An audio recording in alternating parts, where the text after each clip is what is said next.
O salário do pecado é a morte. Esse é o tributo que nós temos para a seda. Não é a vida e a vida em abundância. O salário do pecado é a morte. E o que é o pecado? Teve um dado momento da nossa própria igreja, e às vezes até hoje em algumas outras igrejas, que o pecado é considerado mais nas questões morais. E nas questões emocionais, não.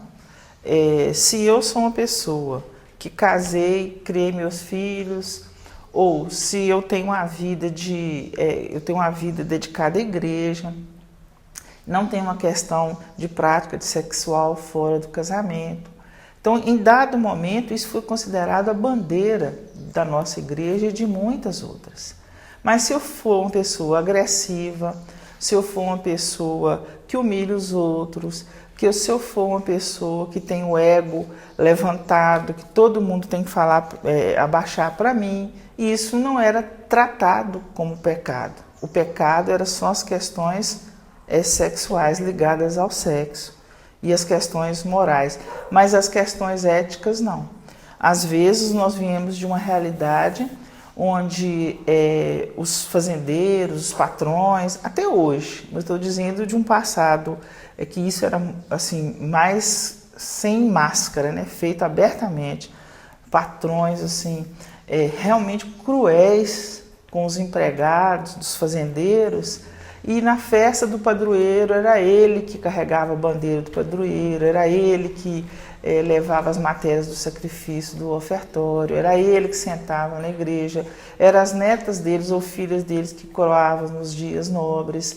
Então, assim, essas coisas não eram analisadas. Foi um momento nosso da exploração do trabalhador e também a vivência ali no dia a dia. Às vezes o homem, nessa época, era casado, mas maltratava a mulher. Ele era um homem que subjugava a mulher e para a sociedade ele estava muito bem, ele era considerado um homem casado, mas se ele era machista, se desrespeitava a condição feminina, isso não era cobrado, isso não era conversado. Então, isso também é pecado. Então, o pecado é a gente saber o que é o bem e não fazer. Isso é pecado. Então, seja ele moral, seja ele ético. Se você conhece o bem e não faz, você está pecando. Então, diante de Deus, não existe um pecado maior ou menor que o outro. O pecado contra o espírito. Então, se o espírito é a paz, você prega guerra, você pecou contra o espírito. Se o espírito é a partilha e a igualdade, você é egoísta, egocêntrico e tem um ego maior do que a sua pessoa, você pecou contra o espírito, porque o espírito é a partilha e a humildade. Então, nós sabemos qual é o espírito. E o pecado contra o espírito, o perdão desse pecado contra o espírito, nós sabemos o que está escrito na Bíblia. Então, nós precisamos ficar atentos. Para isso, nós precisamos, então, ser o novo homem e a nova mulher.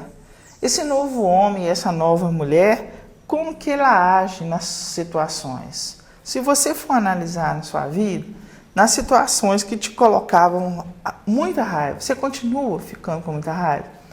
Nas situações em que você achava que você tinha que demonstrar que você é o poderoso, você que manda, você continua fazendo isso?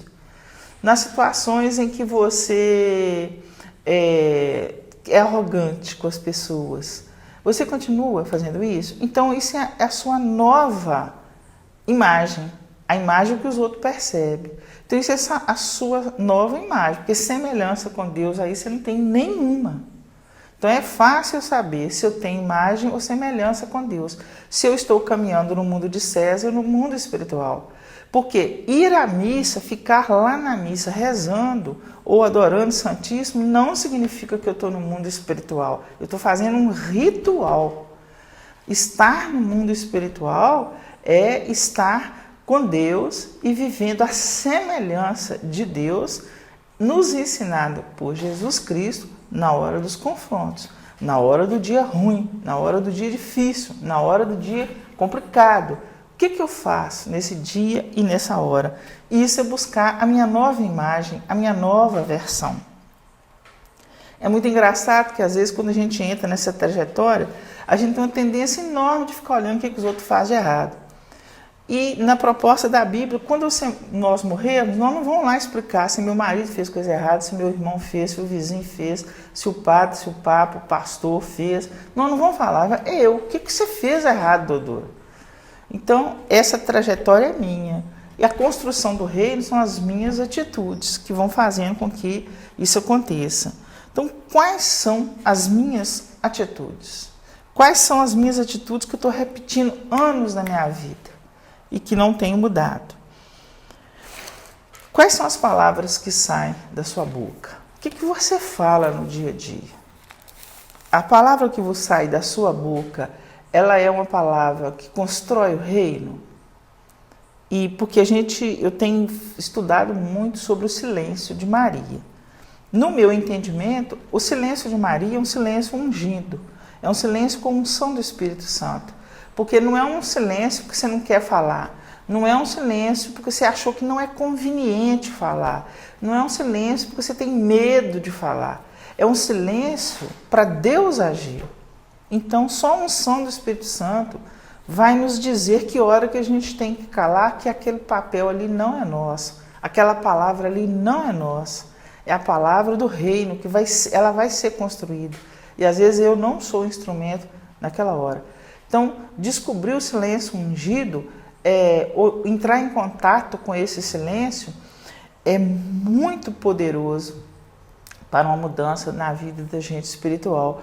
Porque às vezes, diante da situação, você fala assim, não, eu tenho que questionar, eu tenho que brigar, senão eles vão falar que eu sou bobo, que eu estou abaixando, que eu estou deixando as coisas erradas acontecerem.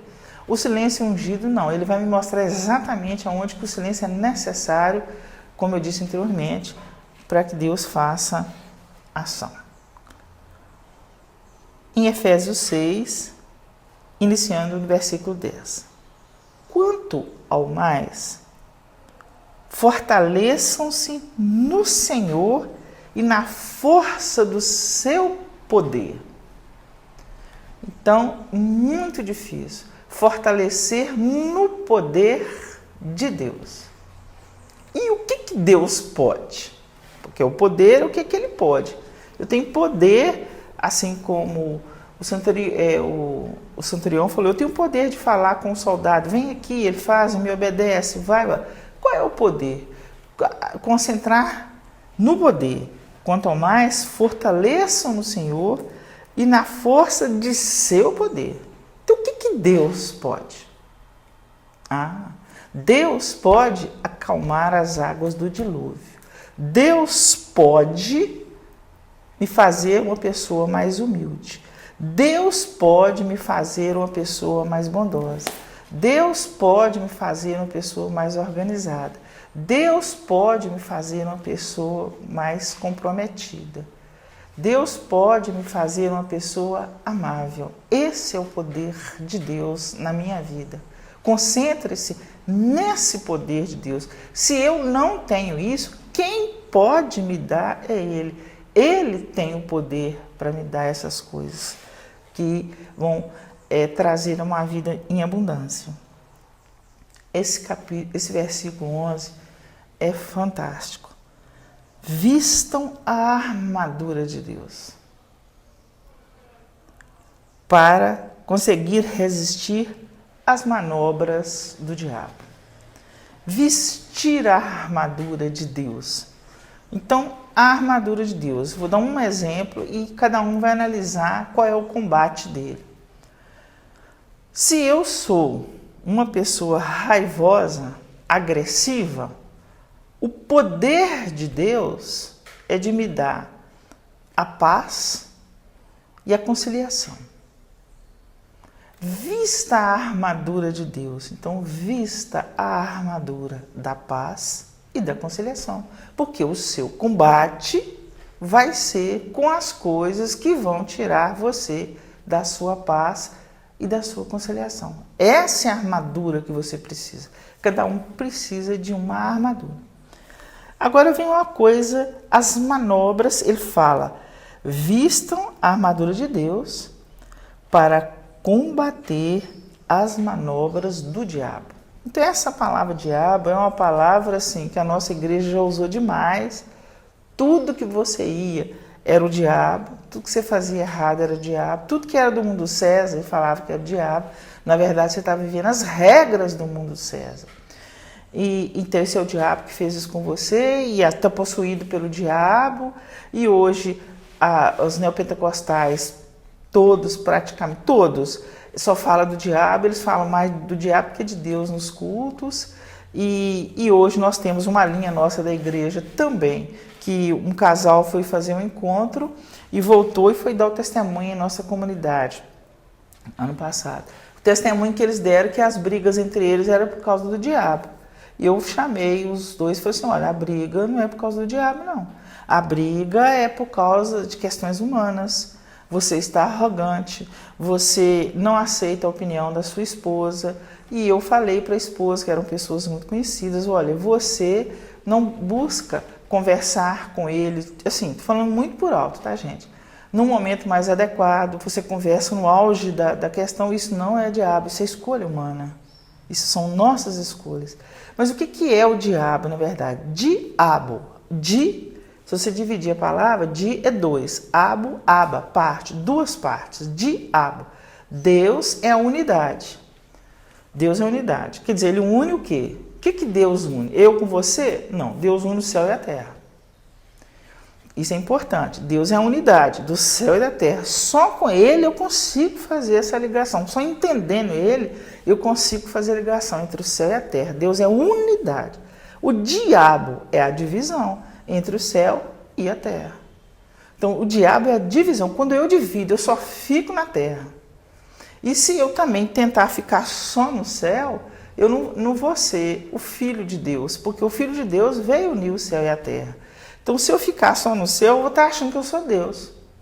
Ele que fica lá. Eu vou achar que eu sou ele e vou cometer o pecado de Lúcifer. Vou achar que eu sou melhor que todo mundo, que eu sou a santa, que eu sou a pessoa correta. Eu vou começar a brigar com todo mundo. Eu nunca vou esquecer, aliás, eu nunca vou lembrar da minha natureza humana, dos meus erros, de me vigiar e de que eu posso errar também. Se eu não erro naquilo, mas é uma possibilidade que está ali para mim como ser humano. Então, se você não entender essa divisão de céu e terra, você vai achar que o diabo é um negócio, um capetão lá com um finquinho que fica falando com você, faz isso, faz aquilo. Não. Essa é a nossa parte da semelhança com Deus. Essa é a nossa parte. Nós podemos escolher o que queremos pensar. Nós podemos. Se você já tem uma escolha difícil na sua vida, se você é uma pessoa muito agressiva e fala assim para mim, doutor, eu não consigo deixar de ser agressivo. Eu falo assim, olha, conseguir você consegue. Eu não concordo você falar para mim que não consegue. Se você falar que é difícil, eu concordo. Você falar que não consegue, não. Você não quer. Porque isso você consegue. E aí vista-se da armadura de Deus. E reza. E vai com o joelho em terra. E faz as suas promessas com Deus. Eu prometo, Deus, de hoje, esse dia de hoje, em momento algum ser agressivo. A promessa, gente, não é andar de joelho, machucar o joelho, sabe? Tudo bem, não vamos desrespeitar as pessoas que falam isso, não. Fazem isso, não, porque a nossa própria igreja criou isso. Mas a promessa é essa promessa, é o comprometimento ali. Eu não vou fazer isso. Eu prometo que hoje eu vou ser uma pessoa diferente em relação a isso. Vou vestir a sua armadura e vou para esse combate e vou ter esta vitória. Pois a nossa luta não é contra o sangue. Então, a nossa luta não é do mundo de César e nem a carne.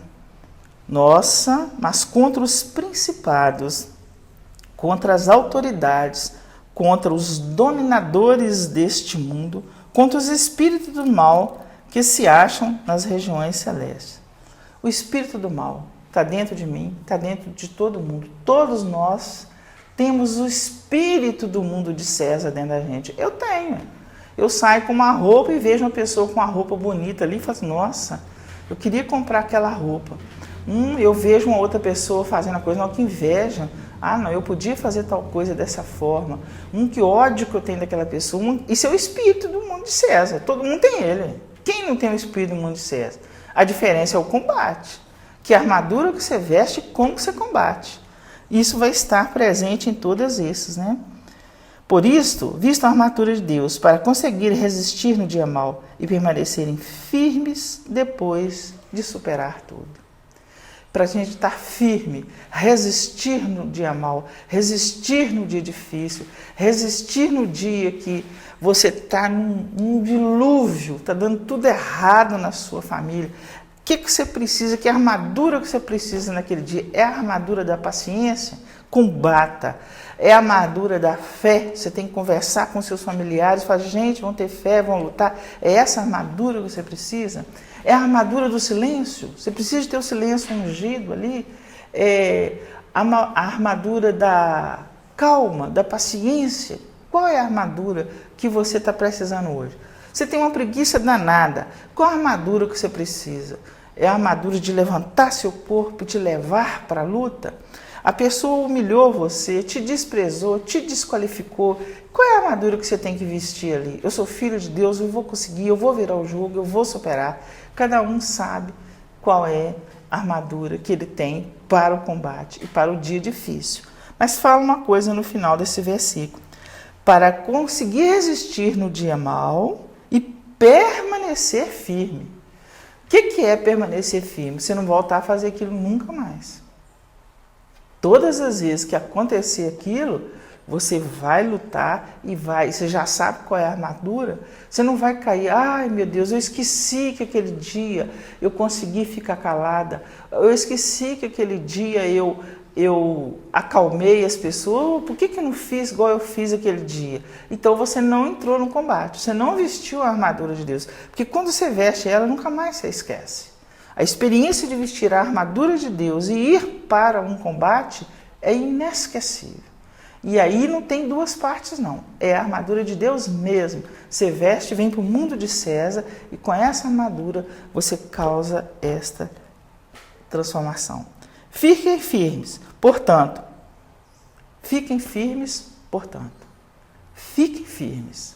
Vistamos a armadura de Deus, porque assim a nossa arca não ficará flutuando em um dilúvio. E nós estaremos sempre na claraboia, nós estaremos sempre lá em cima, vendo a luz, enxergando a luz e buscando a luz. Às vezes nos trabalhos pastorais, nós temos uns embates assim, nós temos muita dificuldade um com o outro. Nós temos muita dificuldade de aceitar as diferenças do grupo. E as pessoas que estão fazendo essas diferenças, às vezes negativa, não faz a revisão de que ela está fazendo uma diferença negativa no grupo, que ela está exigindo muito do grupo, que ela está complicando o grupo demais, que ela está tendo muito problema e que essa tarefa é dela. Ela está mergulhada no mundo de César e vai para o grupo com esse mundo de César e com todos os problemas que ele tem. E todo mundo tenta ajudar a pessoa e a pessoa não sai do lugar. Semana que vem ela volta com o mesmo problema, ano que vem ela volta com o mesmo problema e assim por diante. E aí, nós saímos ou não do lugar? Como que nós vamos fazer? Você vai ou não entrar nesse combate? Vamos ou não entrar no combate? Vistamos a armadura de Deus e sejamos firmes. Paz e bem.